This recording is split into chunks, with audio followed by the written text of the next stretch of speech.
Hello everyone, welcome. In today's practice, we are going to look at Virasana.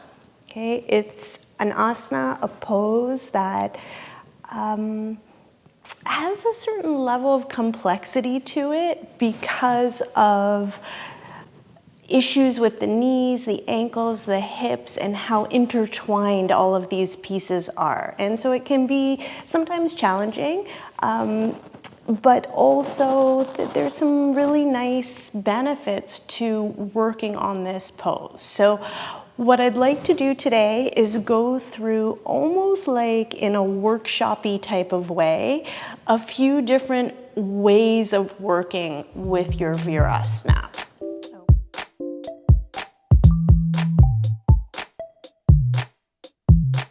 Okay, so to begin, one thing, sort of as a principle that I'd like to mention is that when you are working with knee bending, deep knee bending, and especially if you have vulnerability with your knees, okay, it's always a good idea to begin by first opening the back of the knee. In other words, straightening your legs, right? So straightening your legs before you do the knee bending work, and then again after doing the knee bending work, okay? So with that in mind, let's begin in Urdhva Prasrita Padasana, okay? So you can lay yourself down at the wall. Okay, I'm just gonna turn onto my side here, get my hips nice and close to the wall, and then adjust like so. Okay, and the idea here is to have straight legs. Okay, you can work the hips nice and tight in. However, if you're a little bit stiff in the hips and you find that the pelvis is actually lifting, because of stiffness, then I would scoot yourself a little bit back. It's not a problem to have the legs angular, but yeah, just see that the legs are straight. Okay, and then also check in with your neck, your shoulders, depending on the stiffness of your shoulders and your upper back. If you find that the head is really the chin is lifting, then you may feel that a blanket under the head here, just to lengthen the back of the neck, will serve you in a good way. Okay, and then roll each shoulder blade down your back and be here for a moment. Just let yourself settle here. Okay, with your legs up the wall, find the very center point of your heel, okay, and just hook the center point of each heel to the wall. Okay, then you've got gravity working in your favor here. And with the heels hooked to the wall, feel as though each thigh bone can just descend and find its root deep in the pelvis. Okay, what's really quite lovely about Urdhva Prasrita Padasana is that, you have a good view here. So before we start working on the legs, take a look at your legs. Okay, take a look first at your feet. Okay, now big toes. Right at the base of each big toe is the big toe mound. Reach up into the big toe mound. Okay, reach up. You can spread your toes and then extend up into the big toe mound. Still with the center point of your heel on the wall, reach the inner heel up. So essentially, this is the inner foot, the big toe side here. You want to reach the inner foot up, spread across the underside of the foot, and from the ankle bone down to the hips, descend. Okay, inner foot up, outer foot down. And now press your knees and thighs towards the wall. Okay, and then just observe, feel which part of the back of your legs are touching the wall and where there isn't a connection.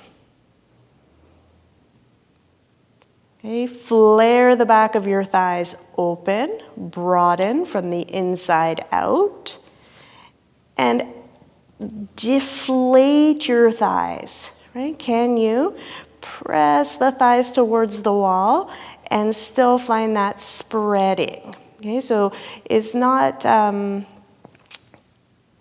mean, there's a certain degree of muscularity to it, but there's also a smoothening, if that makes sense.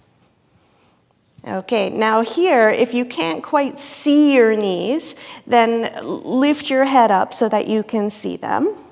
Okay, and look at the shape of your knee, the inside of the knee, the outside of the knee.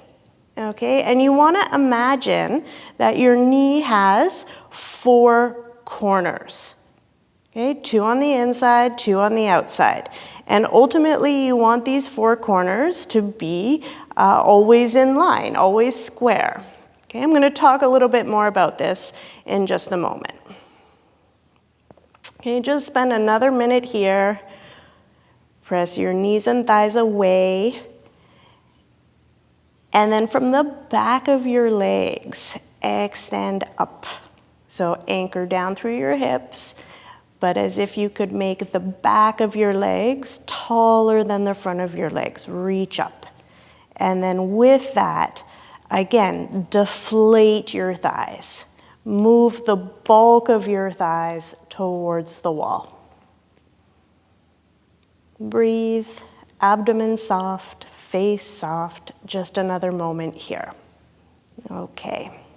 All right, now slowly bend your knees. Roll over to your right side, and then slowly push yourself back upright. Okay, let's do one more here, straight-legged pose, Dandasana, before we move into the knee bending. Okay, so have a seat up on some height. I'm seated on a bolster here, and adjust so that where the back of the thigh and the buttocks connect here, that area is just spreading. Okay, you're seated up on a little bit of height here so that the sacrum can go in, right? You can be perched on those buttock bones. And then separate your legs a little bit, maybe about hip distance. And if you have a tendency to hyperextend, then create some kind of roll and fill the back of your knees. Okay, it could be, you can roll the whole blanket, you can roll part of the blanket. It sort of depends on how much height you're seated on. And you want to see that you can still straighten your legs, right? So don't have too much height that it actually prevents you from straightening the legs, but just that the back of the knee is touching something here. Okay? Now have your hands beside you on your setup. If this is not quite broad enough, you can put some bricks beside you, right, so that you can touch. Broaden your collarbones, roll your shoulders back, and sit tall. Okay, now here, flex your right foot and lift the heel right off the ground. Okay, with the heel lifted here, open the back of the leg, and now reach into the heel, extend that way, and as if you could now lay your heel down further forward than it was before. Got it? Reach into your heel and then lay it down further forward than before, but do not let this knee bend, right? Feel the engagement that comes to the thigh when you do this.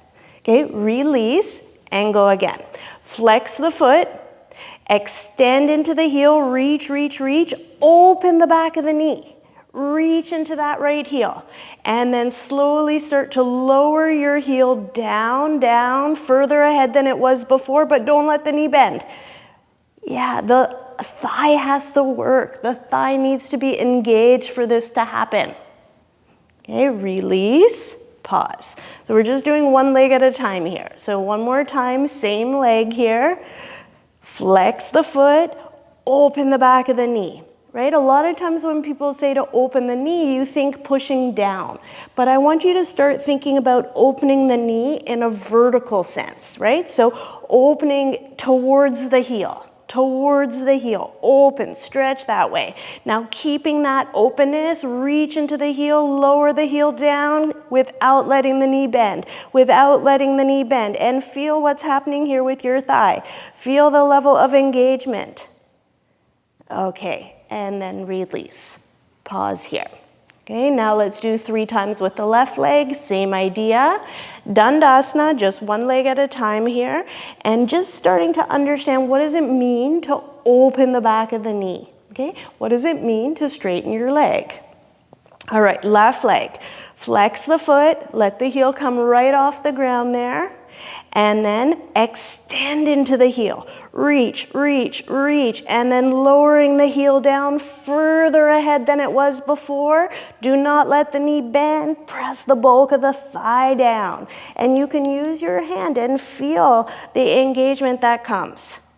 Okay, release.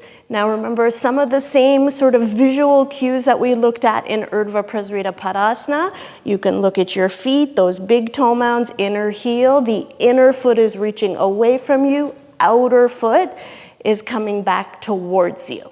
Okay, so left leg again here. Flex the foot. Reach into your heel. Extend. Open the back of the leg. Reach, reach, reach. Lower it down. Do not let the knee bend. Don't let it bend. Lower it down. Feel the engagement. Look at your foot. See what's happening. And then release. And let's go one more time here. Last time. Flex your foot, flex the foot, lift the heel off the ground, reach into the heel, open the back of the knee, extend, and then like you could lay it down further ahead than it was before. Reach, reach, reach. Yes, press the thigh down. Like the whole thigh, this part, press down. Reach away. Okay. And then release. All right, pause here. Okay, the next thing I want to do is go back to this idea of the 4 corners of the knee.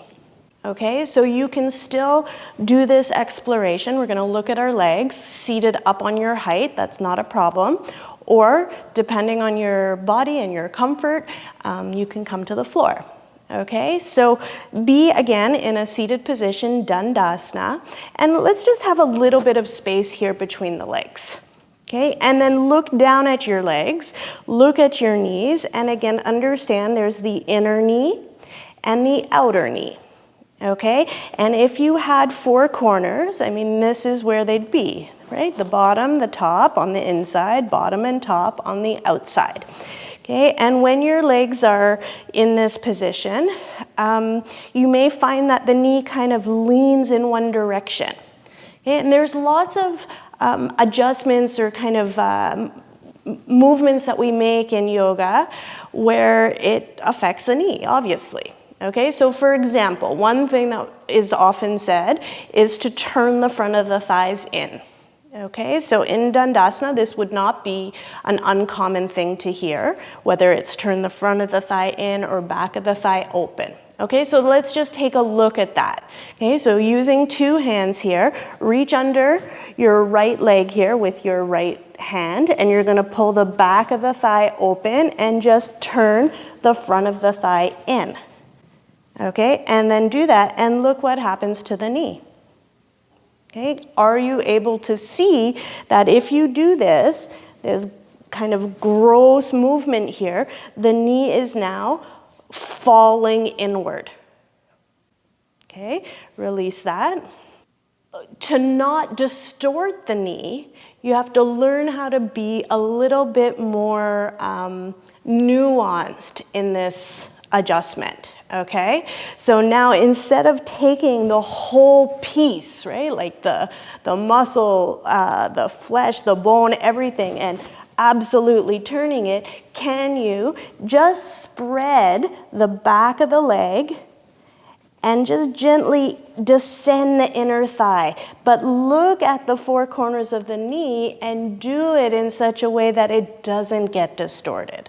Okay, you can try that on the right side and then on the left side. So you're broadening the back of the thigh, descending through this inner side here, but stay conscious of those four corners. And can you make that adjustment without distorting the four corners of the knee?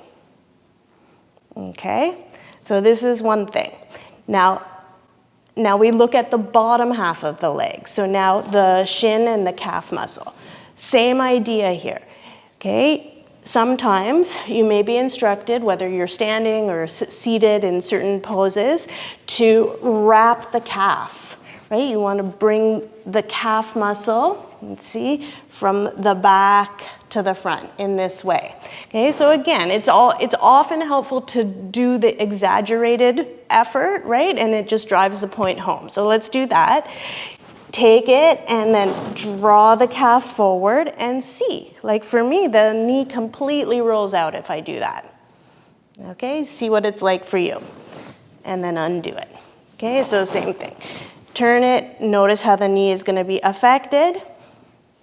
Okay, and then undo it.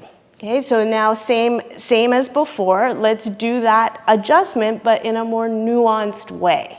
Okay, so now here, reach under you and being mindful of those four corners, can you just take only the flesh, right? Only the calf flesh and shift it to the midline from under, right? From out to in, from the outside to the inside, underneath.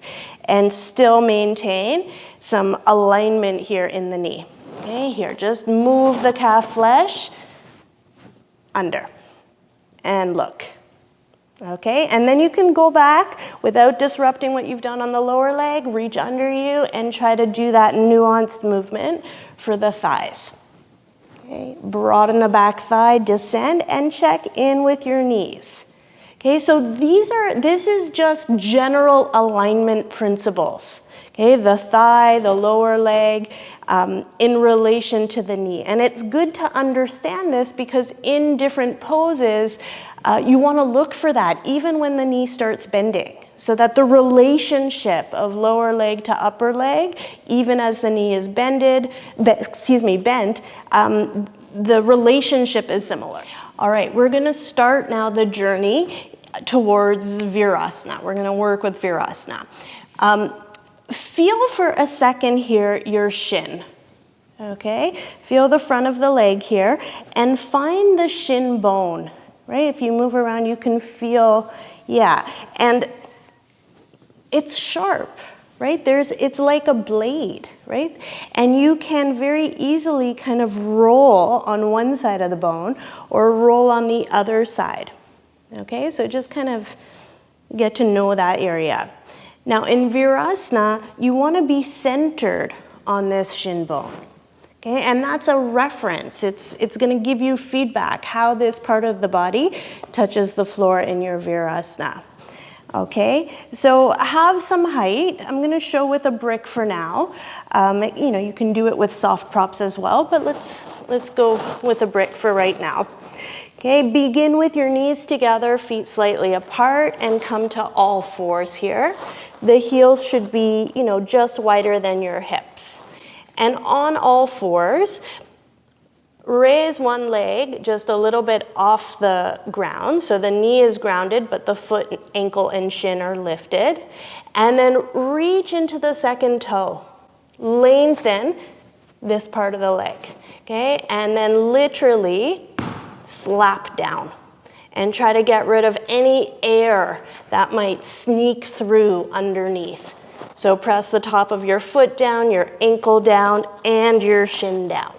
Okay, then do the same on the second side. Lift it up. Knee stays planted, but extend towards your second toe. And then slap it down. Press the top of your foot, your ankle, your shin. Okay, now slowly start to push back, but use your hand, and with your hand, shift the calf muscle back and to the side. Back and to the side. And as you do that, become aware of that blade of the shin bone, right? So as you're moving your calf flesh to the side there, stay centered on your shin bone. Feel it, feel it, feel it. Start to sit back and start to feel at what point you lose a connection with that center line. Okay, so I'm just going to remove my brick for a moment because I know for myself, okay, I'm here, I start to go back, I'm on the center, and then if I go too low, I can immediately feel how this starts to roll up and I'm no longer on the center. How would I get to the center, right? It's this pushing this way, right? This has to go. And then I need a little more height, right? So, I'm not sure that there's, something inherently wrong with sitting like this, but if you have a vulnerability in your knee, then I really wouldn't go there, right? So, you have to kind of explore that for yourself. All right, so you can see flat brick, you can take the brick up a notch, you can have blankets on top, bolster on top. I don't know if I'd do a bolster on top of a brick, probably the brick on top of the bolster if you needed that much height. Okay, and find the center of your shin bone. So just figure out here how much height you need so that you can remain centered. Okay, and spend a minute here. Okay, now feel how the tops of your feet touch the floor. Feel which toenails are touching, right? Is that small toe, can it go down? And if the small toe were to roll down, how would that affect the center of your shin bone? Right? All these pieces are connected. So how much flexibility you have in your ankle is going to affect your knee. And the mobility and stability in the hips also are going to affect the knee. Okay, be here for a moment. Breathe. Pause. Okay, and then come forward. And to stretch out your knee after the knee bending, one possible way of doing this is just to lean forward, extend the leg back, open the knee. Okay, do both sides, like so. Okay, there's actually a number of different ways you can come out of Virasana. Okay, sometimes I like to just cross the ankles and extend forward into Dandasana. Okay, but again, depends on your knees. The blade of the shin bone is one reference, but I also want you to kind of make the connection to the four corners of the knee that we were previously talking about and looking at. Okay, so just if you view this from a front view here, I'm gonna again go into Virasana just as we've been doing here. So from all fours, lift the foot, extend, slap, second side. Okay, and now I'm taking my hands behind me, moving the calf flesh back and to the side. I'm conscious here of the shin bone, the blade of the shin bone. Center it, center it, center it. Go back, go back. And then here, when I start to lose it, I don't have height under me at the moment. When I start to lose it, I don't know if you can see it or not, right? So as I start to lose it, the knee starts to roll in. Right, so this is another reference. Like you can look at the knee and see. Okay, so you can correct this by adjusting the knee, right? Lifting and adjusting the knee and stay centered on the shin bone. Okay, and then go back, go back, go back. Okay, how much height you need, you figure it out. Okay, now another thing that you may find is helpful in this regard is keeping possibly a little bit of space between the knee. Okay, it may just help you orient your legs more in a, like centered on those shin bones. Okay, so you can look for that.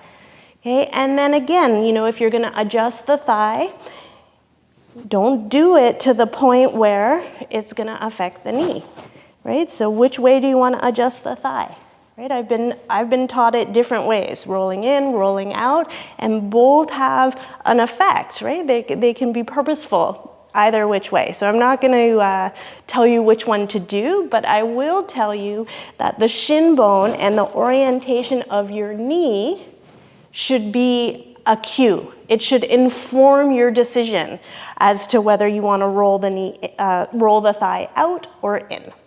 Okay. Okay, so now let's look at some of the challenges that come up in Virasana. Very often, students will mention their ankles, some stiffness, some pain in the ankles in Virasana. And actually, I find that this is often fairly easily solved. Okay, I'm going to show this. I sort of think of it as a deluxe solution because you need access to a lot of props, but you don't need to have these specific props. You can recreate something similar using maybe a sofa pillow or something that you readily have available to you at your home.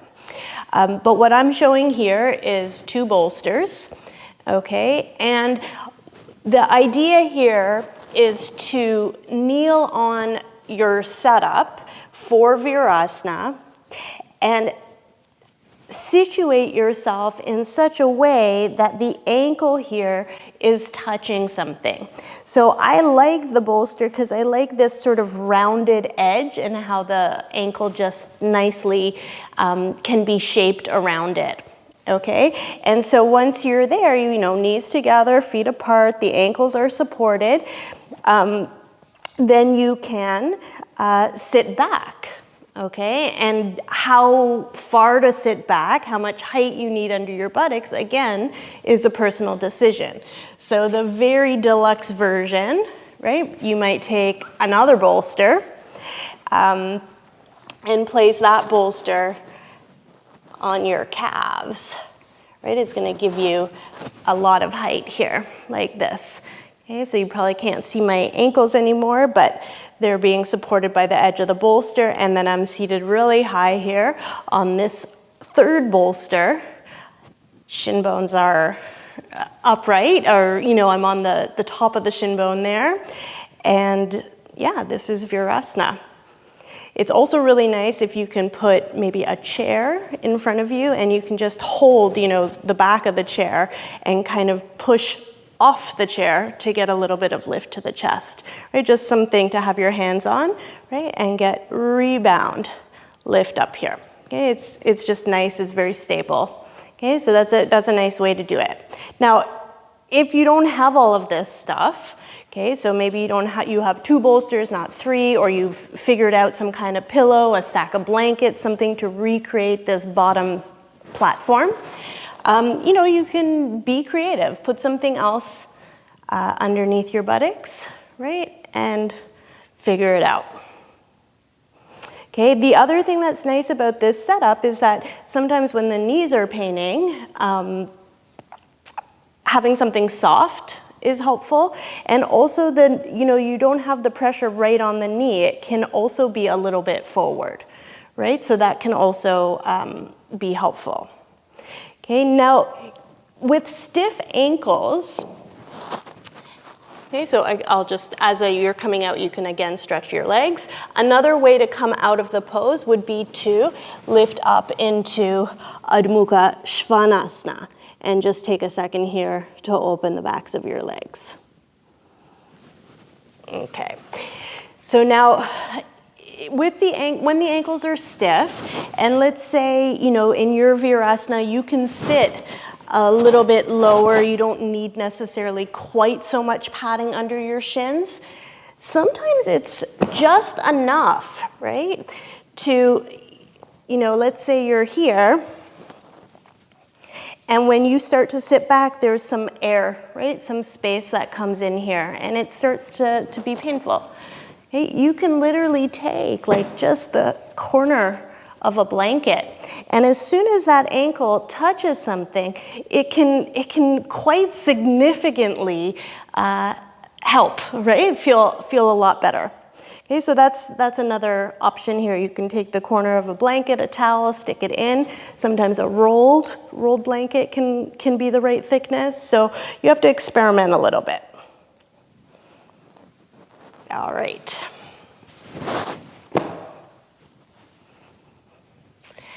Okay, we're not done talking about the ankles yet. So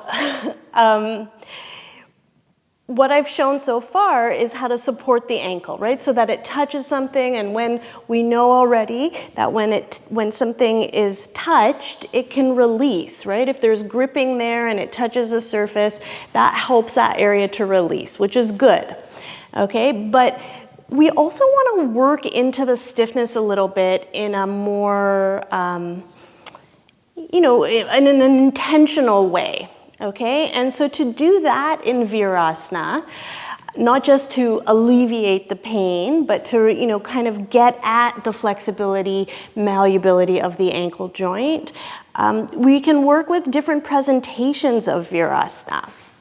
Okay, so here you can play a little bit with, instead of having your shins on a flat surface, you can see how you do by elevating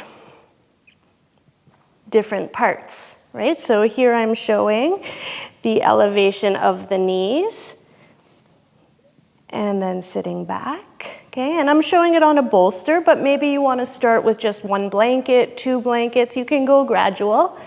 And as I sit back here, this is providing quite a stretch through the ankle. So now it's not flat, there's air here, but if I spend some time here, it's gonna do something.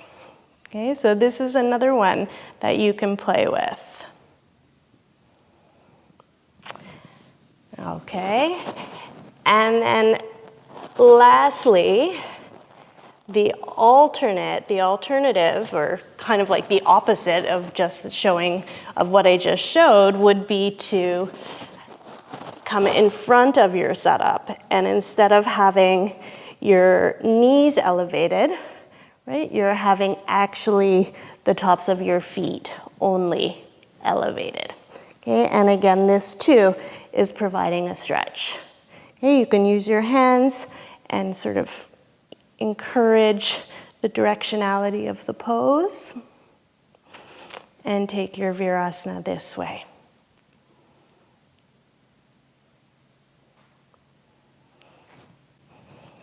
Okay, now I find that, I know in my body anyway, this area of the inner heel, this part of the foot is, it contracts really easily, and so it affects my Virasana, it affects the alignment of my knee. And these different foot positions, these last 2 variations that I showed, are, I find, an effective way to start tackling that area. Anyway, I'd be interested to know what you think, how these land for you. And I hope this is helpful. It's a little bit different than the other videos that I've done, so please do let me know if you like this kind of workshop-y, tutorial type of video, and I'd be happy to do some more of them. So let me know, and yeah, I think we're gonna call it a day here. So thank you so much.